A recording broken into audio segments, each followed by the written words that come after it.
Big boss Malayalam season 6 ലൈവില് ഇപ്പം 4 പേരിരുന്ന് സംസാരിക്കുന്ന വിഷയം ഇന്നലത്തെ നോറയുടെയും ജിൻഡയുടെയും കയ്യിൽ കെട്ടിയ ആ ഒരു സംഭവവുമായി ബന്ധപ്പെട്ടുള്ള വിഷയമാണ്.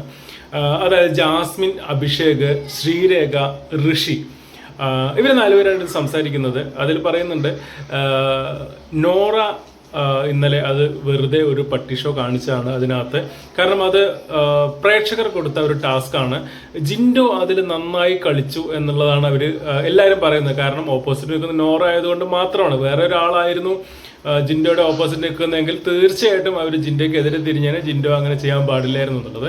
അതിൽ ജാസ്മിൻ പറയുന്നത് ജിൻഡോ അങ്ങനെ ചെയ്യുന്ന സമയത്ത് നോറയ്ക്ക് പലതും ചെയ്യാമായിരുന്നു. നോറ അതിൽ പറയുന്നത് നോറയ്ക്ക് ശക്തിയില്ല എന്നുള്ളതാണ്. പക്ഷെ ശക്തി ഇല്ലാതെ ഒരാൾക്കും അത് കളിക്കാൻ പറ്റുന്നൊരു ഗെയിമായിരുന്നു.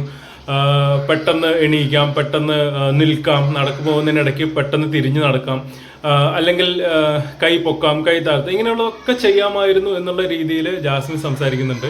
അപ്പോഴാണ് നമ്മുടെ ജിൻഡോ കുറിച്ച് ഋഷി പറയുന്നത്, അയാൾ നമ്മൾ വിചാരിച്ചത് പോലെ അത്ര മണ്ടനൊന്നല്ല കേട്ടോ, ആള് നല്ല ബുദ്ധിമാനാണ് എന്ന് പറഞ്ഞ് എടുത്തപ്പോൾ ജാസ്മിൻ ആദ്യം സമ്മതിച്ചു, ശരിയാണ്. പിന്നെയാണ് മനസ്സിലായി, അയ്യോ ഇത് പുറത്ത് പോയി കഴിഞ്ഞാൽ പണിയാവുമല്ലോ എന്ന് പറഞ്ഞപ്പോൾ നേരെ ജാസ്മിൻ അത് ഉൾട്ടടിച്ചിട്ട് പറയാം, ബുദ്ധി എന്ന് പറയാൻ പറ്റില്ല, എല്ലാ കാര്യത്തിലും ബുദ്ധി എന്ന് പറയാൻ പറ്റില്ല, ഇങ്ങനത്തെ കാര്യങ്ങളിലൊക്കെ ബുദ്ധി ഉണ്ട് എന്നുള്ള രീതിയിൽ. എന്തായാലും 4 പേരും അവിടെ ഇരുന്ന് ജിൻഡപ്പൻ ബുദ്ധിയുള്ള ആളാണ്, ഗെയിം കളിക്കാൻ തല ഉപയോഗിക്കുന്ന ആളാണ് എന്നുള്ളത് പറയാതെ പറഞ്ഞു എന്നുള്ളതാണ്.